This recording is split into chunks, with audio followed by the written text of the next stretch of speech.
Germs, good morning. Welcome dito sa JR Motorworks. Ayan, meron tayong project dito, ADB 160 ulit. At nandito din si Sir Melvin. Tapos, ito yung motor niya, ADB 160 na white. Ngayon, ginagawa natin tong motor niya. Lalagyan natin ng horn, MDL. Tapos, ito, may additional service pa tayong ginagawa dito. Ito, tingnan natin.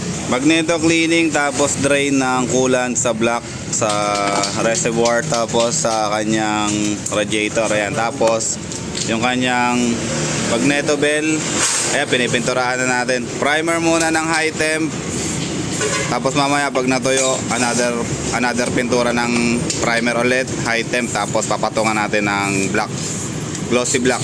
Tapos dito naman sa kabilang side, CVT cleaning naman yung ginagawa natin dito. CVT cleaning, tapos mamaya kung may additional na ipapagawa pa, gagawin na rin natin. Pero dito, yung main project natin dito, installation ng PIA horn, tapos X1 na MDL. Ito, papakita ko sa inyo. Ito yung PIA horn natin, original. Ito yung kakabit natin sa kanya, kay Sir. Loud horn tsaka stock horn, i-activate natin parehas. Tapos yung X1 natin, Zenlo. Ito, Zenlo X1, ito. Ito yung sinasabi ko sa inyo before na Zenlo na naka-selyo na. Ayan, okay na yan. Tapos andito yung mga harness natin.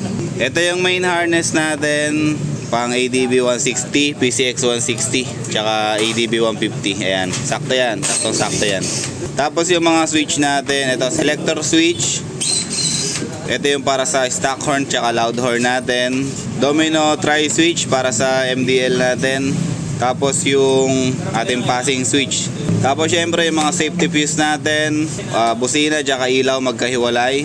Tapos yung ating fuse top, ito yung para sa after ignition power natin. Dito tayo kumukuha ng power para hindi tayo magpuputol, hindi tayo magkakat, hindi tayo mag-i-splice sa stock wiring ng mga motor ninyo. Tapos ito syempre yung ating bracket ng MDL. Yung installation kasi ng X1, kaiba yung kanyang bracket, masyadong maikli, kaya gumagamit tayo nitong U-bracket na to. Stainless din. Ayan, tingnan nyo, ang kapal, no? Ang kapal ng ano natin, ang kapal ng bracket natin. Tapos yung kanyang pinaka-bracket din talaga dun sa ano natin, sa ilalim ng headlight niya. Ito yung kakabit natin. Sa ngayon, ito yung itsura niya, binabaklas pa lang natin yung motor. Mamaya, ikakabit natin yan. Plug and play lahat yung ano natin. Plug and play lahat yung ating harness. Wala na tayong gagawin pa doon. Isasalang lang natin. Balik na tayo mamaya kapag nabaklas na natin to. Tapos, pag ini-install na natin yung ilaw tsaka yung busina.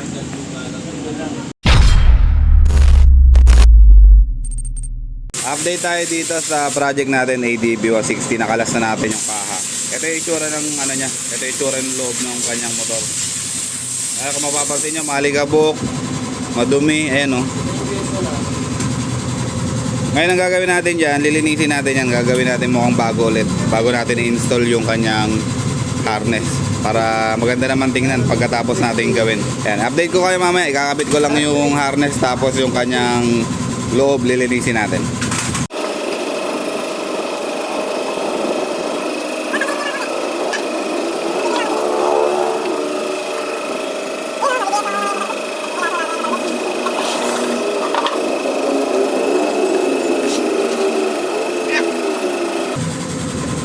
Linisin muna natin bago natin installan ng wiring para maganda naman, maayos tingnan pagkatapos.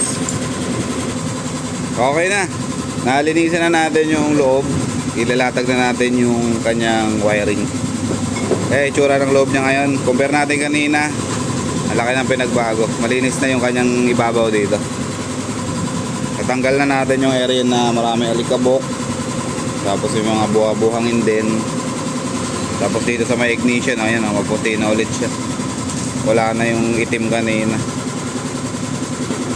Okay, so latag na natin yung wiring, tapos yung ibang mga part ng electrical na gagawin natin dito. Balik na lang tayo mamaya para sa update natin kapag okay na lahat ng harness natin, ay latag na natin dyan. Germs, update ko kayo dito sa project natin, ADB 160. Ito, ipapakita ko sa inyo yung klase ng wiring namin dito sa JR Motorworks para may idea kayo kung ano yung ginagawa namin dito. Okay, first, ito yung relay natin, ito yung harness natin. Ayan, yung 5 na yan. Yung isa sa horn, yung isa sa low, tapos yung isa sa high, tapos yung dalawa sa reverse passing natin. Yung reverse passing natin, explain ko na lang sa inyo kung ano ibig sabihin ng kapag pumupunta kayo dito sa shop. Pero sa ngayon, ayan. Yan yung installation natin. Yung switch natin nandito, domino tri-switch, tapos passing switch natin nandito. Yung selector switch ng loud horn tsaka stock horn natin, ayan, nandito. Sa ilalim ng bulsa natin dudukutin or pipindutin yung switch para ano lang siya, low key lang, hindi nakikita masyado. Tapos yung ito yung pagkakatay din ng mga wire natin na yun. Kung mapapansin nyo, halos wala kayong nakikitang nakakalat na wire dyan. Kasi nakatay din lahat dyan yun. Terminal natin naka-cable tie. Tapos dito yung mga switches natin naka-cable tie na rin yan. Kaya hindi yan masyadong gumagalaw dyan. Hindi yan na nababanat. Try natin iliko yung manibela. Excuse lang ha. Ayan no. Walang nababanat sa wire na yan. Walang gumagalaw dyan. Kaya napakalinis talaga yung gawa natin dito. Ayan din yung makikita nyo or ayan din yung ma-receive nyo na service natin sa wiring natin kapag pumupunta kayo dito sa shop namin. Mamaya update ko na lang kayo kapag kompleto na tayo dito, naikabit na natin yung busina. Dito nga pala sa ilalim, kung mapapansin nyo yung makintab na yan, yan yung pinaka-harness natin. Papunta yan dun sa battery. Papunta yan dun sa battery na dinudukot na ni Bombi. Tapos yung wire natin sa loud horn natin tsaka stock horn natin nandito. Sama-sama na yan dito. Kasi dito naman nakapwesto yung busina natin. Mamaya papakita ko rin sa inyo kung ano itsura nung mga busina natin kapag nakalagay na siya dito. Kasi malinis din yun. Ganda rin tingnan. Pero sa ngayon, ito muna. Ayan o. Lahat ng angulo, wala tayong tinatago dito. Makikita nyo. Makikita nyo talaga yung pinaka-wiring natin.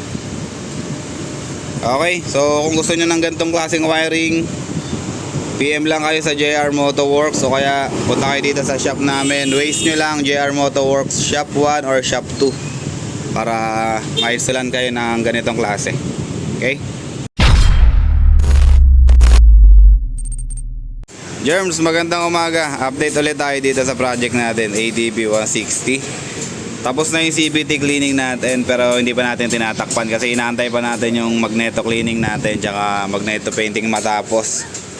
Medyo basa pa kasi hindi pa natin may babalik. Ayan, okay na to, nalinis na rin yung magneto dito. Tapos yung casing niya malinis na rin. Ang gagawin natin ngayon, waiting game tayo. Tapos dito naman sa wiring natin, okay na. Ito yung sinasabi ko sa inyo kanina na horn natin. Ito yung itsura nung horn natin dito. Magkakasama yan, yung stock horn nandyan. Tapos yung PIA horn natin, nandito yung isa. Tapos ayun yung isa. Bali tatlo sila dyan magkakasama. Kasyang-kasya yan, pit na pit yan dyan. Hindi yan sumasabit sa pairings. Tapos kung mapapansin nyo yung wiring natin, ayan, nakatidy rin yan na maayos. Maganda yung pagkakatidy ng mga wiring natin dyan. Tapos dito ulitin ko yung pinakita ko sa inyo kanina. Ayan. Ayan yung magiging itsura ng wiring natin, MTL horn tsaka kung ano-ano pa. Tapos yung switch natin, ayan. Yung ballaster nung MTL natin nandiyan sa ilalim nakatago. Kaya hindi niyo siya nakikita dito sa labas. Ang makikita niyo lang dito, ito yung mga socket natin, yung relay natin, tapos yung mga switches natin. Tapos dito naman sa wire dito, kung mapapansin nyo yung flexible hose natin, nakatali pa yan or nakabalot pa yan ng electrical tape para maganda pa rin siya tingnan. Yung lock dito tinanggalan natin, ayan, nandito na siya. Tapos pinalitan natin ng mas matibay na cable tie para makover natin lahat ng wire para nakatidy pa rin siya. Yung gamit natin na switch, ito yung domino, yung heavy duty. Tapos yung gamit natin na switch ng passing, ito heavy duty din yan. Button type lang yung ginagamit natin dito. Okay? So gagawin sana natin ngayon, testingin sana natin yung ilaw, kaso di natin mabuksan yung ignition kasi naka-open yung kanyang magneto. So bali mag-check engine tayo kapag in-open natin yan. Nakakalas kasi yung magneto natin. Mamaya siguro update ko na lang kayo, ano natin to. Bali i-close na natin to para tapos na. Tapos update na lang natin guys sa finished product nito mamaya. Okay? Abang-abang na lang. Pakita ko rin pala yung MDL natin dito, yung installation natin ng MDL. Ito. Kasi kanina, di ba, pinakita ko sa inyo yung U-bracket natin. Ayan yung itsura ng U-bracket natin. Nakatalikod siya, tapos yung pinaka-arm niya, ito, yung nakakapit dito sa may headlight niya. Ayan yung itsura niya. Ngayon, ito yung existing niya na bracket, yung kasama dun sa box. Ayan yun. Ngayon, ang problema nito, hindi natin siya mailalagay sa likod. Sa ibabaw lang, tapos saka sa ilalim. Ganun lang yung positioning ng itong bracket na to. Hindi natin siya pwedeng ilagay sa likod kasi sobrang ikli lang. Sobrang ikli ng bracket na to. Kaya pinapalitan natin siya ng U-bracket. Ayan, yung makapal na yan. Tapos stainless din. Tapos ang magiging itsura niya, ganito. Mamaya ayusin pa naman natin to kasi wala pa yung pinaka-pairings niya. Mamaya ipapakita ko sa inyo yung pinaka-final position nito para may idea kayo sa pagkakabit ng Zenlo X1 Plus, Zenlo M1 tsaka Zenlo M1 Plus. Same lang sila ng pagkakabit, pero sa M1 na model ng Zenlo, hindi na natin kailangan ng U-bracket. Kasi yung bracket niya, pwede na dito sa gantong setup.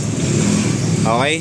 So, sa mga bibili ng X1 Plus, kailangan nyo ng U-bracket kung ilalagay nyo sa ilalim yung MDL ninyo. Kasi kung yung existing lang na bracket, yung gantong bracket lang, hindi to obra. Ang mangyayari nito, nakaganon yung position ng bracket nyo kung nasa ilalim. So hindi siya obra kung gantong setup yung gagawin natin. Okay, para mag-idea lang kayo sa pag-i-install ninyo ng ilaw ninyo. Zenlo X1, Zenlo X1 Plus, ganyan yung magiging itsura niya.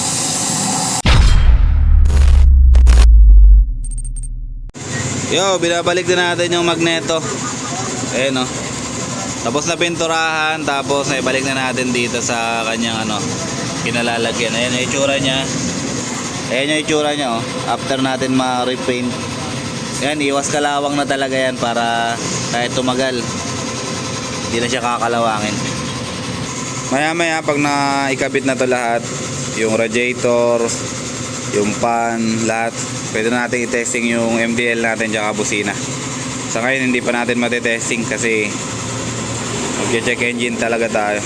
Okay, antayin na lang natin to si Mike para matapos na tayo dito sa project natin. ADB 160. Ulitin ko kay Sir Melvin, salamat sa pagbisita dito sa shop.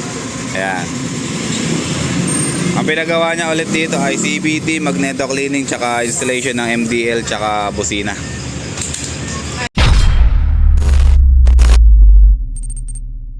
Okay, testing tayo ng ilaw. Ilaw. Oo, kahit ano. Okay. Okay, passing. Busina.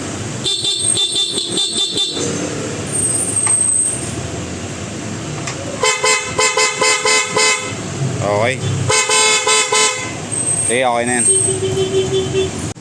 Germs, okay na tong project natin dito, ADB 160. Testingin na natin for final na natin inspection natin. Sige. Horn, muna, MDL muna. Ayan yung high niya. Kung makikita nyo dito, may usok kasi yung natin mauusok yung shop natin. Dalawang kulay yan, yellow and white. Ayan o. Yellow and white. Tapos yung low niya, low mo lang. Ayan. Yung low niya, white lang. Ay, tsura niya. Tapos i-high mo ulit. High. Okay, sige, patay mo.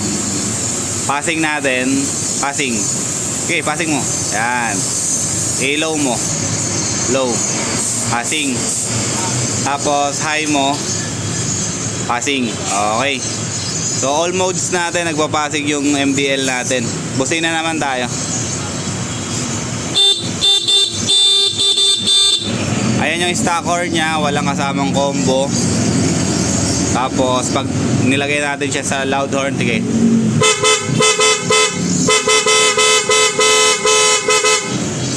Yung loud horn natin nagsasabay yung kanyang high. Tapos i-high mo yung ilaw mo. Ayan, high natin, tapos busina ulit.